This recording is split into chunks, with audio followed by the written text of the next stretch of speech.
کبھی اے حقیقت منتظر نظر آ لباس مجاز میں، کہ ہزاروں سجدے تڑپ رہے ہیں میری جبین نیاز میں۔ مشکل الفاظ میں حقیقت منتظر جس حقیقت کا انتظار ہے، لباس مجاز یعنی جسم والا وجود، تڑپ رہے ہیں یعنی بے چین ہیں، جبین نیاز یعنی عاجزی اور انکساری والی پیشانی۔ مطلب اقبال نے رب ذوالجلال کو خطاب کر کے کہا ہے کہ اے مالک حقیقی، تو نے خود کو ابتدائے آفرینش سے حجاب میں چھپا رکھا ہے، لیکن تیرے بندے دیدار کے لیے ترس رہے ہیں، لہٰذا اب ضروری ہو گیا ہے کہ حجاب سے نکل کر مجازی شکل اختیار کر لے کہ میری عجز و انکسار میں ڈوبی ہوئی پیشانی میں ہزار ہا سجدے مضطرب و منتظر ہیں کہ کب تو سامنے ہو اور ہم سجدہ ریز ہوں۔ تو رب آشنائے خروش ہو، تو نوا ہے محرم گوش ہو، وہ سرود کیا کہ چھپا ہوا ہو سکوت پردہ ساز میں۔ مشکل الفاظ میں ترب آشنائے خروش یعنی جذبہ عشق کی دھوم مچا دینے کے لطف سے آگاہ، نوا گیت یا نغمہ، محرم گوش، گوش کہتے ہیں کانوں کو، محرم گوش کانوں سے واقف یعنی سنا جانے والا، سرود گیت یا گانا، سکوت خاموشی، پردہ ساز باجے کی لے۔ اقبال کہتے ہیں کہ اے اللہ، تجھے تو اس عالم رنگ و بو کے ہنگاموں سے لطف اندوز ہونا چاہیے کہ تیرا وجود ایک ایسی صدا کی مانند ہے جس کی رسائی عام لوگوں کی سماعت تک ہو۔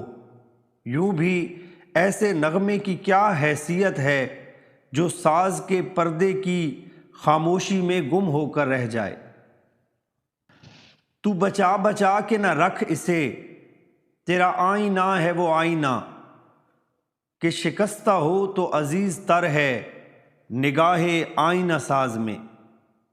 مشکل الفاظ میں شکستہ ہو یعنی عشق کی چوٹ کھانے کی حالت، عزیز تر زیادہ پیارا یا پسندیدہ، آئینہ ساز آئینہ بنانے والا، یہاں مراد ہے اللہ تعالیٰ۔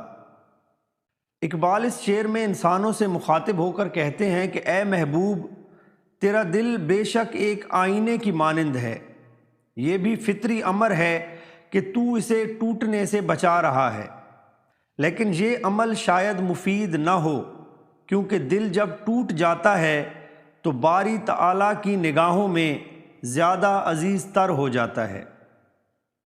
دم طوف کرمک شمع نے یہ کہا کہ وہ اثر کہن، نہ تیری حکایت سوز میں نہ میری حدیث گداز میں۔ مشکل الفاظ میں دم یعنی وقت، طوف معنی طواف یا ارد گرد چکر کاٹنا، کرمک چھوٹا سا کیڑا یعنی پتنگا، اثر کہن، کہن کہتے ہیں پرانے کو یا قدیم کو، تو اثر کہن مطلب پرانا اثر یا پرانی تاثیر، حکایت سوز جلنے کی داستان یا کیفیت، حدیث گداز پگھلنے کی بات۔ اقبال کہتے ہیں کہ شمع کے گرد طواف کرتے ہوئے پروانے نے کہا کہ اے شمع، ماضی کی وہ تاثیر نہ تو تیرے جلنے میں موجود ہے اور نہ میرے جل مرنے کے عمل میں باقی ہے، اس لیے کہ اب ہمارے عمل میں خلوص موجود نہیں ہے۔ نہ کہیں جہاں میں اما ملی، جو اما ملی تو کہاں ملی، میرے جرم خانہ خراب کو تیرے عفو بندہ نواز میں۔ مشکل الفاظ میں خانہ خراب گھر کو اجاڑ دینے والا گناہ یا خطا، تیرے یعنی خدا کا عفو بندہ نواز یعنی ایسی معافی جو بندوں پر مہربانی کرنے والی ہے۔ اقبال کہتے ہیں کہ اے مولائے کائنات، میرے گناہ گار وجود کو ساری دنیا میں کسی مقام پر بھی پناہ نہیں مل سکی، جبکہ اس گناہ نے مجھے برباد کر کے رکھ دیا تھا۔ پناہ ملی بھی تو محض تیرے دامن رحمت میں، جہاں میرے گناہ کو نہ صرف یہ کہ چھپا لیا گیا بلکہ معاف کر دیا گیا۔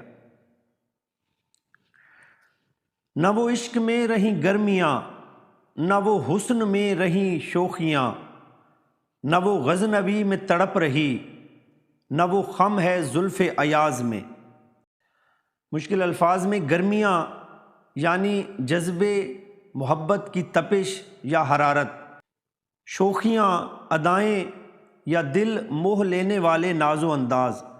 غزنوی مشہور بادشاہ محمود غزنوی جو اپنے غلام ایاز سے بہت محبت کرتا تھا، مراد عاشقی۔ خم زلفوں کا بل، ایاز محمود غزنوی کا غلام خاص، مراد محبوب ہونا۔ اقبال کہتے ہیں کہ اب تو صورتحال ایسی ہو گئی ہے، یعنی زمانے میں اس طرح کا انقلاب رونما ہوا ہے کہ عشق میں بھی پہلے کی طرح کی حرارت نہیں رہی اور نہ ہی حسن میں وہ شوخیاں باقی ہیں۔ اس کی وجہ سے نہ تو غزنوی میں وہ تڑپ ہے اور نہ ہی ایاز کی زلفوں میں وہ پیچ و خم باقی ہیں جو کشش کے آئینہ دار تھے۔ مراد یہ کہ عاشق اور محبوب دونوں ہی اپنی صفات سے بیگانہ ہو چکے ہیں۔ میں جو سر بسجدہ ہوا کبھی تو زمیں سے آنے لگی صدا، تیرا دل تو ہے صنم آشنا، تجھے کیا ملے گا نماز میں۔ مشکل الفاظ میں سر بسجدہ، سجدے کی حالت، صدا یعنی غیبی آواز یا ضمیر کی آواز، صنم آشنا، صنم کہتے ہیں بت کو، آشنا میں نہ جاننے والا، تو صنم آشنا مراد بتوں کا عاشق۔ کیا ملے گا یعنی اس حالت میں یہ بے فائدہ عمل ہے۔